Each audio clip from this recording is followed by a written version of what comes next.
Olá, pessoal, tudo bem?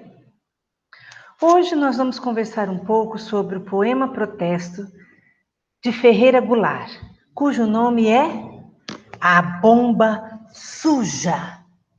Bom, para a gente começar essa conversa, nós precisamos primeiro falar um pouquinho sobre Ferreira Goulart. Então vamos lá. Eu vou apresentar para vocês alguns slides. Se vocês quiserem anotar no caderno, fiquem à vontade. Ferreira Goulart nasceu em 1930 e morreu em 2016. Ele era do Maranhão e também foi biógrafo e crítico de arte. Em seus textos, algo nos chama a atenção. Ele se preocupou muito em discutir alguns temas sociais de grande relevância, como a fome, a miséria, a desigualdade social. Aliás, ele era extremamente engajado na política brasileira. Inclusive, teve que fugir do país na época da ditadura militar, porque ele foi perseguido e ameaçado de morte. Mas voltou ao Brasil em 1977 e contou um pouquinho nos seus textos sobre o que via nessa terra que certamente tem muita desigualdade social. É interessante pensarmos em como Ferreira Goulart dizia criar seus poemas. Eu coloquei para vocês aqui alguns trechos de uma, eu diria entrevista, mas na verdade é de um bate-papo que ele teve com um pessoal a respeito de como criar um poema. Eu vou colocar para vocês, ou tentar pelo menos, esse vídeo, para que vocês possam ouvir o próprio Ferreira Goulart falar sobre como criava os seus poemas. Então vamos lá. Que legal! Vejam então que ele fala sobre começar um poema através de uma palavra. Uma palavra que surge por acaso na sua mente e que você coloca no papel que estava em branco e de repente essa palavra parece evocar outras palavras que de alguma maneira estabelecem uma relação com a primeira palavra. E assim, ele contou para a gente que o poema vai surgindo e vai do acaso para a necessidade. Uma palavra que surgiu por acaso chama outras palavras que se tornam necessárias dentro do poema. Eu coloquei para vocês algumas dessas falas. Fiz algumas citações do Ferreira Goulart. Ele diz, então, que qualquer coisa pode ser escrito ou escrita. E diz ainda que, quando, ao escrever a primeira palavra, ele traz outras palavras que vão surgindo, ele vai reduzindo a possibilidade de usar qualquer palavra. Pouco a pouco, ele diz, eu vou reduzindo o acaso, a probabilidade deixa de ser infinita. Eu vou tornando necessário o que era mera casualidade. Quando chega a certa altura, o poema determina o que cabe ou não cabe nele. É um processo que o poeta realiza meio inconsciente, um jogo entre o acaso e a necessidade. E aí ele diz, a poesia é isso, o espanto. Se não houver espanto, não há poesia. Ela não revela a realidade, ela inventa a realidade. E a poesia protesto que nós vamos discutir hoje, ela traz para nós esse espanto. Né? Ela se chama A Bomba Suja. E só o nome desse poema já nos causa um certo espanto. O que seria uma bomba suja? Esse suja, será que se refere à sujeira, propriamente, poeira, terra, teia de aranha? Ou esse suja, será que se refere a uma coisa negativa, uma coisa errada? Nós usamos essa palavra suja para falarmos sobre coisas erradas. Nossa, aquele cara mexe com coisa suja, né? Ou seja, mexe com coisa errada. Para a gente saber um pouquinho mais sobre isso, eu separei aqui as 4 primeiras estrofes do poema do Goulart. E ele diz assim, ele quem? O eu lírico, a voz que fala no poema. O narrador do poema, eu costumo dizer. Nós não dizemos que o autor está falando, nós dizemos que o eu lírico está falando. Porque todo poeta, ele cria uma voz, ele cria um eu lírico para construir o seu poema, para falar no seu poema. E o nosso eu lírico diz assim, introduzo na poesia a palavra diarreia, não pela palavra fria, mas pelo que ela semeia. Quem fala em flor não diz tudo. Quem me fala em dor diz demais. O poeta se torna mudo sem as palavras reais. Que mata mais do que faca, mais que bala de fuzil, homem, mulher e criança, no interior do Brasil. Por exemplo, a diarreia, no Rio Grande do Norte, de 100 crianças que nascem, 76 leva à morte. Bom, sobre o que o eu lírico está falando nesse poema?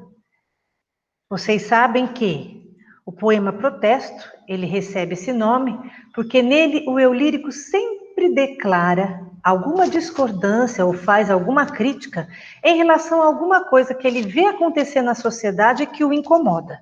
Pode ser uma decisão política da qual ele discorda, ele pode estar fazendo uma crítica a um problema social com o qual ele fica espantado, perplexo, ou sobre uma injustiça, ou qualquer outra questão social. Nesse poema Protesto, o eu lírico está fazendo uma crítica a quê? Você deve ter percebido, a um problema social. Ele fala sobre o problema da fome e ele especifica onde acontece essa fome. Ele fala da fome no Nordeste brasileiro, ok? E também no Norte. Ele fala da fome no Brasil. Vejam que para isso ele usa 17 estrofes. Vocês já entraram em contato com esse poema. Eu mandei na semana passada o poema inteiro para vocês. E cada estrofe tem 4 versos. Aqui eu trouxe as 4 primeiras. Veja, estrofe é um conjunto de versos. Estou relembrando para quem já se esqueceu. Cada estrofe nesse poema tem 4 versos. 1, 2, 3, 4. Observem que todas as estrofes têm a mesma quantidade de versos, 4 estrofes. Isso não foi feito de maneira aleatória. O poeta fez isso de maneira intencional, para dar um ritmo ao seu poema e uma forma ao seu poema. Inclusive, nós vemos que aqui também Ferreira Goulart se utiliza de rimas. Ele usa a palavra poesia, que rima com fria. Ele usa a palavra diarreia, que rima com semeia, ainda que o som seja diferente. Em diarreia o som é aberto, em semeia o som é fechado. Ele rima na segunda estrofe a palavra, faz rima com a palavra tudo e mudo, demais e reais. Na terceira estrofe ele rima fuzil com Brasil. E na quarta estrofe ele rima norte com morte. É importante que você perceba essas questões do poema para você entender que o poema ele é pensado com muito cuidado, ele é escrito num primeiro momento, refeito, né? Muitas vezes é refeito várias vezes, até ele ter essa carinha, essa forma. Agora vamos ao que de fato interessa. A bomba suja, a fome, a discussão que esse poema traz para a gente sobre a fome no Brasil. E aí ele inicia essa discussão dizendo: introduzo na poesia a palavra diarreia. Ao dizer que ele introduz na poesia a palavra diarreia, ele está querendo dizer que ele só traz a palavra diarreia para este poema, ou ele está trazendo essa palavra diarreia para qualquer texto poético. Ele quer que essa palavra seja usada em qualquer texto poético. E percebam aqui que eu já começo a discutir com vocês algumas questões que eu mandei para que vocês respondessem. Nesse caso, é a questão de número 1. Né? A pergunta era, no primeiro verso, a expressão na poesia sugere que a palavra diarreia será introduzida nesse poema especificamente ou nos textos poéticos em geral? É claro que ao dizer que ele está introduzindo na poesia, e a poesia aqui se difere no poema, ou melhor, se difere do poema, a sua definição, porque poesia se refere à linguagem literária que é usada não só em poemas, mas em qualquer texto literário. Eu encontro poesia numa crônica, num conto. Eu encontro poesia até numa pintura. Agora, poema se refere especificamente à forma do texto. Se refere ao texto escrito em versos, como este daqui.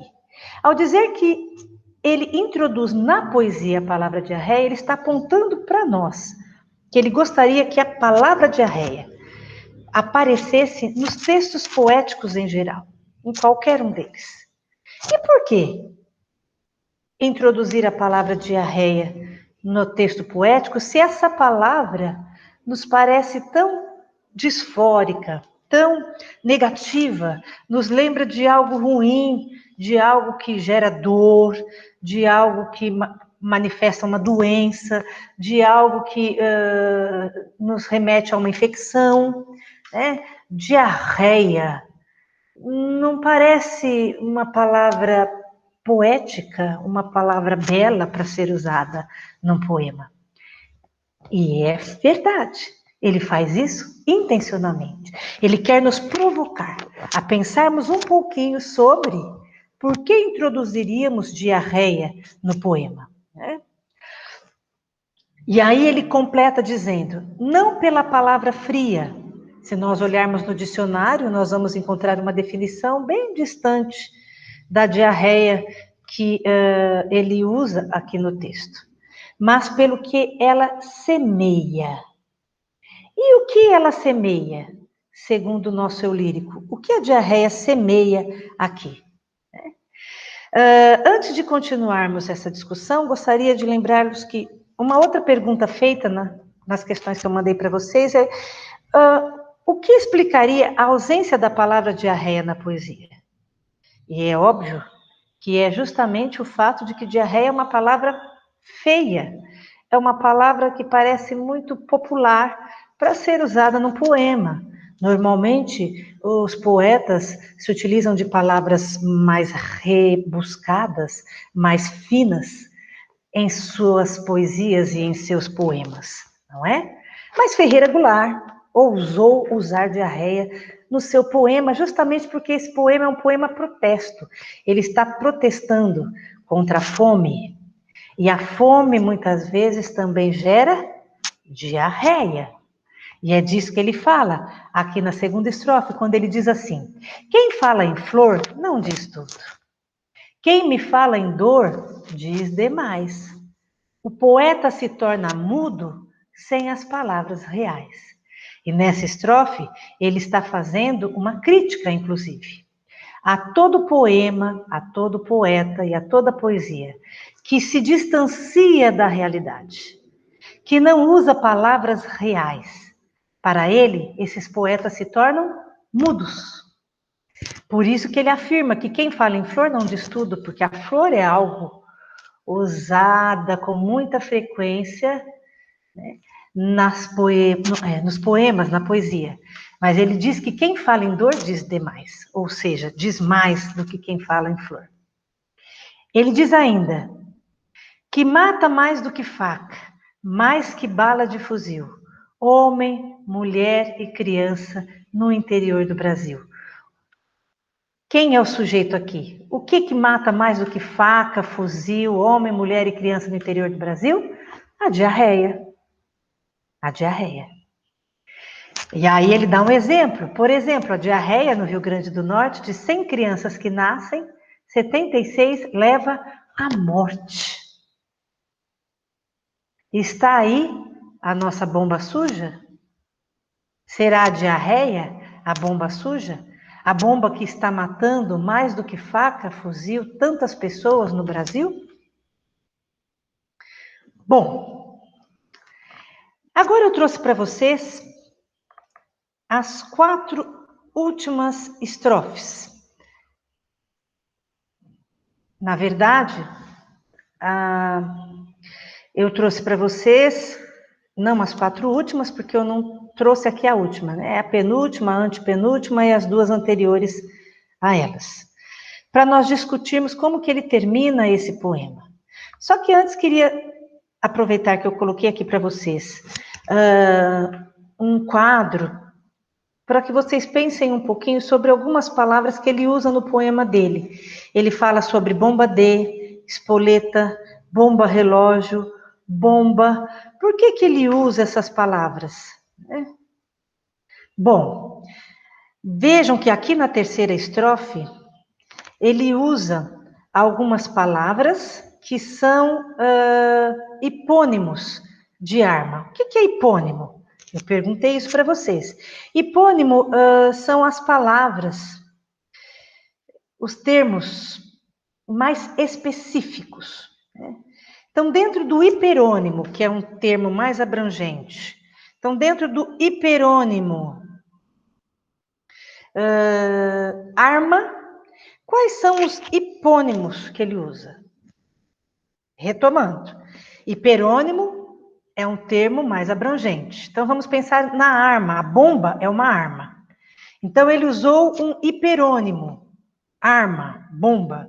Agora, quais palavras ele usa nesse poema que são hipônimos? São palavras mais específicas dentro dessa ideia de arma. Então, eu coloquei para vocês aqui nesse retângulo. Bomba D, espoleta, bomba relógio, bomba. E na terceira estrofe, faca, fuzil. Todas essas palavras são hipônimos. Elas estão dentro da ideia de arma, que é um hiperônimo nesse texto, nesse poema. Ok? Bom, voltemos-nos agora para as 4 últimas estrofes. Ou melhor, já comentei com vocês que a última não está aqui. O eu lírico diz assim: quem é que rouba a esse homem o cereal que ele planta? Quem come o arroz que ele colhe, se ele o colhe e não janta? Quem faz café virar dólar e faz arroz virar fome, é o mesmo que põe a bomba suja no corpo do homem. Opa! Agora o eu lírico está nos contando que tem alguém que põe essa bomba suja no corpo do homem. Isso nos faz enxergar que essa bomba suja é a diarreia. Mas quem colocaria diarreia dentro do corpo de um homem?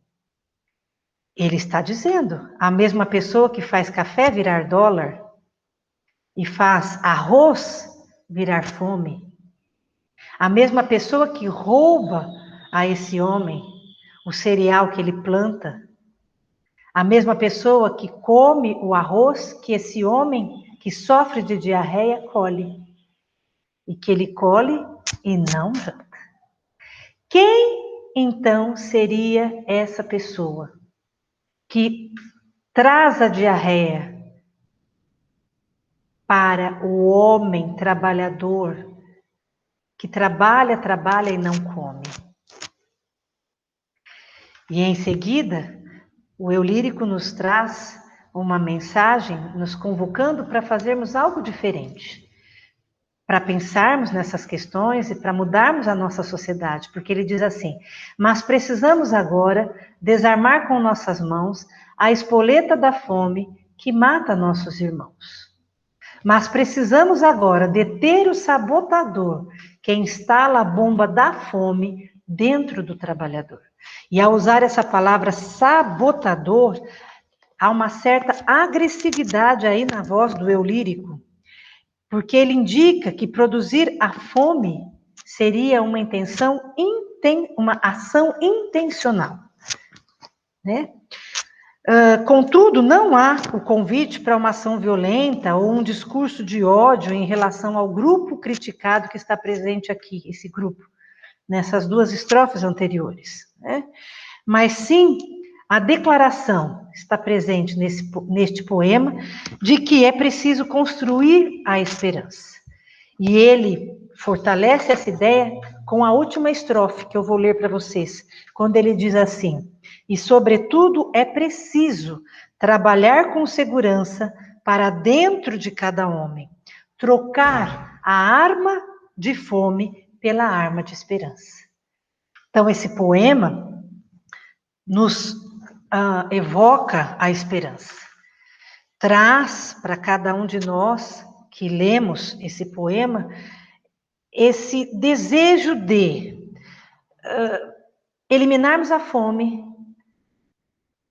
eliminarmos essa arma tão terrível que é aqui, né? A diferença social, a desigualdade social, né? Quando enriquece com o trabalho do outro, enquanto o outro passa fome. Então, ele propõe que a gente use a arma da esperança no lugar da arma da fome. Que a gente aniquile a bomba suja, a diarreia gerada por essa estrutura social, que a gente coloque nisso esperança ao desarmarmos com nossas mãos a espoleta da fome que mata nossos irmãos. Mas como fazer isso, professora? Talvez pensando no coletivo e pensando no outro que passa fome, que talvez não seja você, como seu irmão, como alguém que também precisa comer. E nesse sentido, eu trouxe para vocês um outro vídeo, com o qual eu gostaria de encerrar a nossa aula. Só vou dar uma olhadinha se alguma questão feita pode ter ficado aí confusa para vocês, né? Quando eu pergunto assim, na penúltima estrofe, que é essa daqui, mas precisamos agora deter o sabotador que instala a bomba da fome dentro do trabalhador, que palavra identifica os responsáveis pela doença? É claro que é sabotador, ok? É esta palavrinha aqui, que está apontando para a gente que existe alguém que está fazendo algo errado, usando indevidamente o trabalho do outro e deixando passar fome enquanto ele mesmo esbanja de muita comida. Uma outra questão que foi feita perguntava assim: a forma de nomear as pessoas que compõem os dois grupos sociais aproxima o eu lírico de qual deles? E aí? Aproxima o eu lírico dos pobres ou dos ricos? Sem dúvida alguma, dos pobres, né?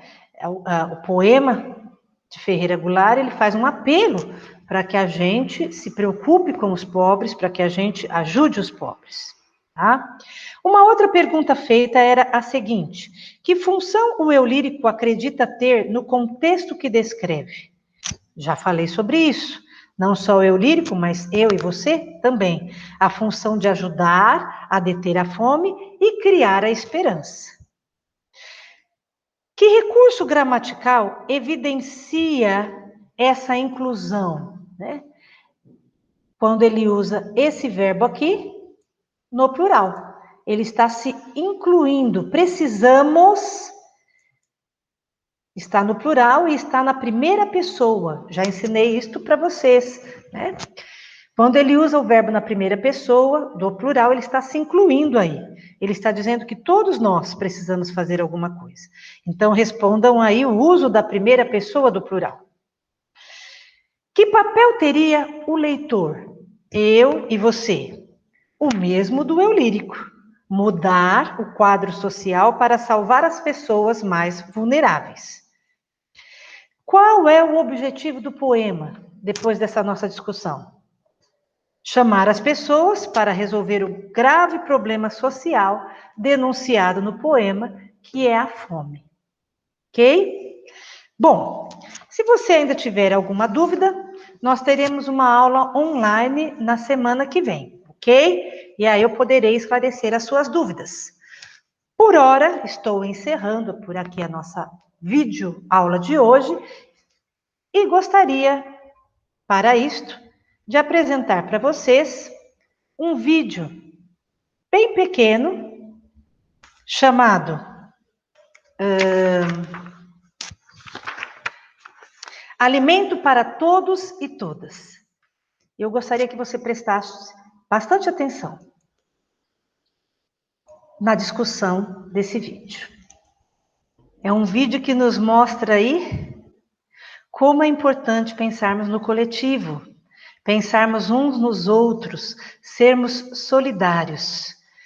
As colheres eram grandes e, por isso, uma pessoa não podia alimentar-se a si mesma. Contudo, entretanto, todavia, ela podia alimentar o outro. E assim, um alimentou ao outro, né? Usando as grandes colheres. E observem que quando o primeiro se alimentou, a cor chegou no vídeo. A cor aí representa a alegria do alimento, a alegria da solidariedade, a alegria da ajuda, né? Da esperança.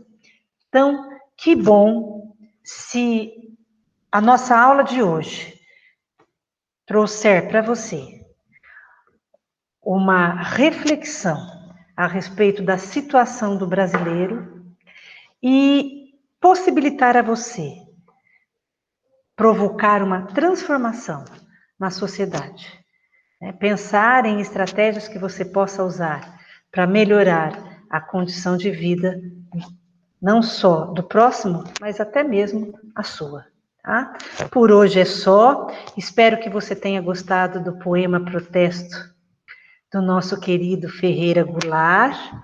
Ele sofreu por ser alguém engajado, por ser alguém preocupado com os problemas sociais, foi perseguido, apanhou, foi torturado durante a ditadura militar, né? Mas ele não deixou de falar, através dos seus textos, inclusive dos seus poemas, sobre os problemas sociais que ele via no Brasil. E foi um homem muito sensível. Ele teve 2 filhos esquizofrênicos que possibilitaram que ele fosse mais sensível às dores do mundo, às dores do homem. Um abraço para vocês e até a próxima.